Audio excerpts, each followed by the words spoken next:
최근 정부의 저 PBR 정책과 미국의 국채금리 상승 여러 가지 요인들로 인해서 국장이 정말 재미가 없다. 미국장으로만 가야 된다. 이런 이야기들이 정말 많아지는 것 같습니다. 그래서 투자자분들께서도 현재 시장에서 방향을 잡기가 투자를 이어가기가 어려운 환경이 된 게 사실입니다. 자, 이런 분들 입장에서는 오늘 영상을 꼭 끝까지 한번 봐주시길 바라겠습니다. 우리가 투자라는 걸 할 때는 자신만의 철학 그리고 방향이라는 게 굉장히 중요한데요. 현재의 흐름을 발빠르게 따라가지 못하는 분들 입장에서는 오히려 어정쩡하게 투자를 해서 오히려 물리는 경우가 더 많습니다. 그런 분들은 내가 어떤 특정 산업을 좀 연구를 하고 그걸 바탕으로 방향을 잡고 투자를 하는 게 어떻게 본다면 더 좋은 결과를 가져올 수도 있거든요. 오늘 말씀드릴 내용은 원전과 관련된 원자력 이 부분인데요.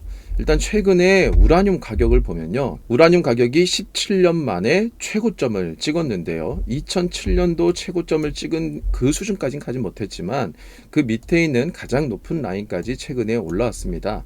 우라늄 가격이 왜 이렇게 많이 올라갔는가? 여기에는 몇 가지 이유가 존재하는데요. 첫 번째는 중국 때문입니다. 중국이 최근에 우라늄을 싹쓸이하고 있습니다. 이 싹쓸이하는 이유를 보면요.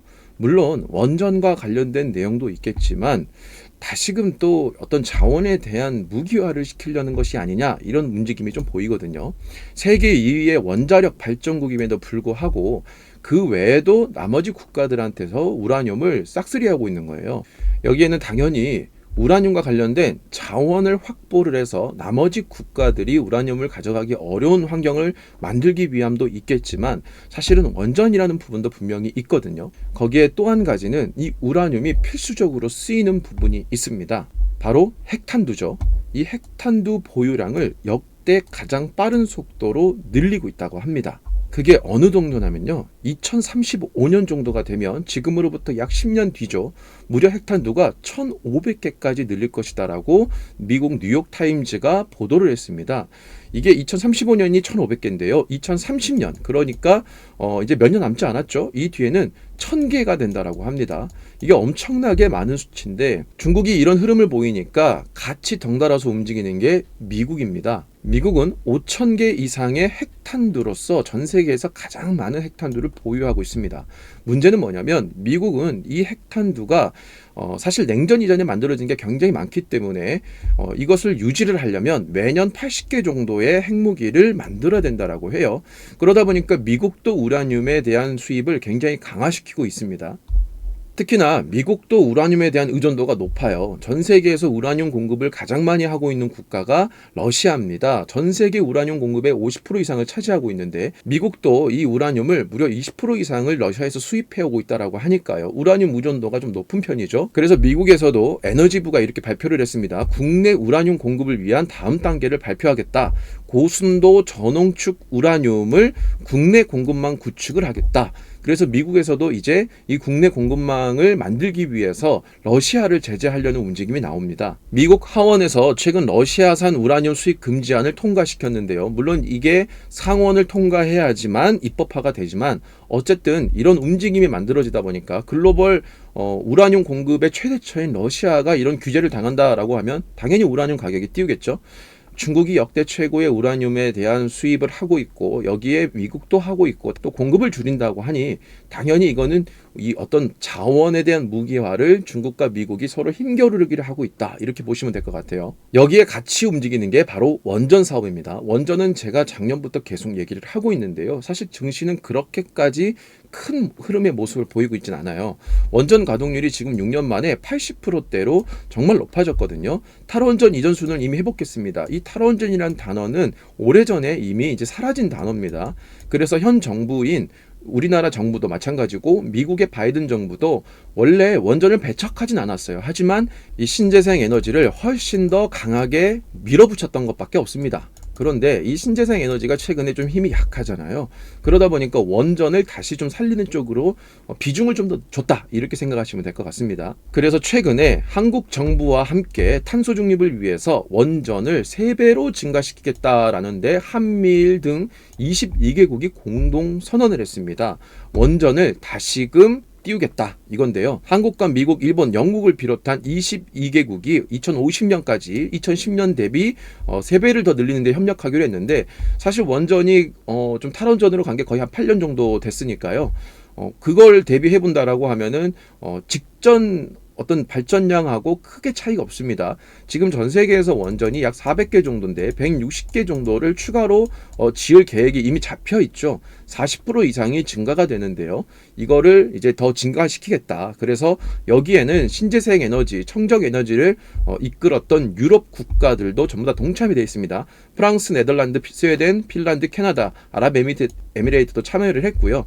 사실 우크라이나와 러시아 전쟁 때문에 에너지 수급에 가장 큰 문제를 겪었던 유럽이기 때문에 신재생 에너지만으로는 그거를 충당할 수가 없다. 특히나 앞으로 AI와 관련된 전력을 사용할 만한 것들이 정말 많아지기 때문에, 물론 신재생이 없어진다는 것은 아니지만 그 모든 전력을 충당시키기 위해서는 신재생만으로는 부족하다. 그래서 결국은 원전이라는 카드를 다시 꺼내든 겁니다. 그래서 미국은요, 이 원전 산업을 다시 부활시키기 위해서 34년 만에 새 원전을 가동시키기 시작했고요. 바이든 정부는 첫 사례로 폐쇄 원전 재가동에 2조 원대의 대출을 진행을 해줬습니다.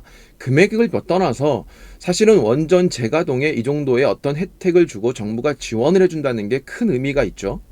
원전이라고 하면은 한국을 빼놓을 수가 없습니다. 물론 탈원전 때문에 한국의 원전 시장이 많이 죽긴 했지만, 최근에 체코 원전을 손에 넣기 위해서 프랑스와 2파전을 하고 있는데 수주될 가능성도 굉장히 높게 본다고 하니, 이거 외에도 전 세계에서 160개 이상의 원전이 생긴다고 하니까 앞으로 우리가 기대해 볼 건 많습니다. 당장은 이 원전이 크게 시세를 분출하거나 다른 산업들처럼 발빠르게 움직이는 않지만, 원전이라는 것 자체가 발전을 하고 다시금 그걸 계획하고 짓고 그걸 수주하는데 시간이 아무래도 오래 걸려요. 그러다 보니까 당장 반응이 없는 것이지, 길게 본다라고 하면 이 원전 산업이 다시금 부활한다라고 하면 우리가 기대해 볼 만한 그 상방이 굉장히 높게 열려 있다. 저는 이렇게 생각을 합니다. 자, 그러면 미국은 대선을 또 앞두고 있어요. 바이든 정부가 이렇게 원전을 다시금 상승시킨다라고 하면 트럼프가 오면 바뀌는 건 아니냐, 이런 의문을 품을 수도 있습니다. 하지만 이 부분은 걱정할 필요가 없습니다. 원래 트럼프는 2017년부터 우라늄, 그러니까 원전에 대한 부분을 강력하게 추진했던 사람 중에 한 명이고요. 특히나 트럼프는 예전에 당선이 되자마자 파리 기후 협약을 바로 탈퇴를 해버렸거든요. 신재생 에너지학원 상극에 있는 게 바로 트럼프입니다. 그래서 트럼프는 최근에도 이렇게 얘기하고 있습니다. 러시아, 사우디아라비아보다 더 많은 미국의 화석 에너지 연료 채굴과 생산을 촉진하고 원자력 발전을 늘려서 미국의 에너지 비용을 세계에서 가장 저렴하게 만들겠다. 그러니까 원자력 발전을 늘리겠다라고 이미 지금도 얘기를 하고 있어요. 여기에 한국이 같이 지금 움직임을 보이고 있는데, CFE라는 국제 표준 도약을 만들었습니다. 이게 뭐냐면요, 지금 전 세계가 추진하는 아리백이라는 이 신재생 에너지에는 원전이 포함되어 있지 않습니다. 여기에 원전을 같이 포함해줘 라고 해서 만든 게 CFE고요. 여기에 지금 동참하는 게 미국, 일본, 영국 같은 유럽 국가와 미국, 일본이 다 참여를 하고 있는 거예요. 그러니까 앞으로 이쪽에 힘이 강해질 수밖에 없는 거죠. 가장 큰 거는 미국이 동참을 하고 있다는 것이고요. 저는 그 부분을 굉장히 긍정적으로 보고 있습니다. 우리가 앞으로 투자해야 될 미래의 어떤 산업들은 정말 다양합니다. 하지만 제가 항상 여러분들한테 강조드리는 것은, 높은 수익을 얻기 위해서 가장 좋은 주식은 싼 주식이에요.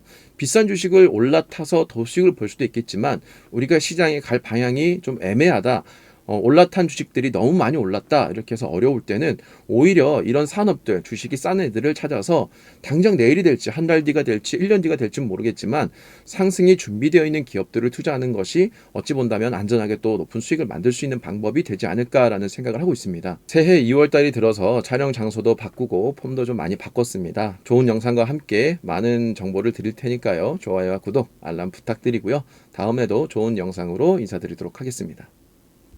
저희 멤버십은 특정 종목을 언제 사서 언제 팔라 이렇게 알려주는 것이 아니라, 제가 시장에 대한 분석과 산업에 대한 분석, 차트 분석, 그리고 여러 가지 기법 등을 통해서 여러분들이 스스로 투자를 해서 성공할 수 있게끔 키워주는 멤버십이다라고 생각하시면 될 것 같습니다. 매주 목요일 현재 라이브 방송 외에 제가 지속적인 브리핑과 산업에 대한 설명을 드리고 있으니까요. 함께 하시고 싶은 분들은 멤버십을 가입하시고요. 저희 멤버십 전용 카톡방에 들어오셔서 다양한 정보 받아가시고요. 소액인 멤버십의 비용 대비 분명히 훨씬 더 높은 이익을 얻을 수 있을 거라 제가 확신하고 있으니까요. 함께 어려운 시장 걸어가면 좋을 것 같습니다.